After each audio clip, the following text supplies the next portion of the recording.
ঢাকা ইনকিলাব মঞ্চের সদস্য সচিব জাবের সহ নেতাকর্মীদের ওপর পুলিশের হামলার প্রতিবাদে কিশোরগঞ্জে সড়ক অবরোধ ও বিক্ষোভ কর্মসূচি পালন করেছেন ইনকিলাব মঞ্চের নেতাকর্মীরা।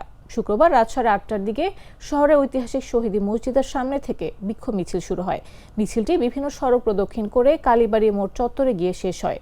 এর আগে কিছুক্ষণ শহীদী মসজিদের সামনে সড়ক অবরোধ করে প্রতিবাদ জানানো হয়, ফলে ওই এলাকায় যান চলাচলে সাময়িক বিঘ্ন সৃষ্টি হয়। বিক্ষোভে অংশ নেন বৈষম্য বিরোধী ছাত্র আন্দোলনের সদস্য সচিব ফয়সাল প্রিন্স, জেলা ছাত্র শিবিরের দপ্তর সম্পাদক মুজাহিদ বিল্লাহ, মাওলানা AKM নাজিম উদ্দিন সহ ইনকিলাব মঞ্চের নেতাকর্মীরা।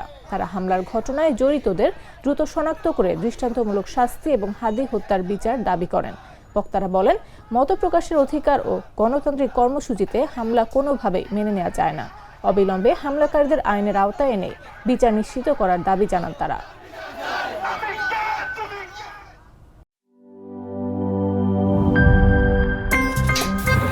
আমার একটা স্মার্ট সিদ্ধান্তে 25% গ্যাসের খরচ কমেছে। ভাবছেন কিভাবে?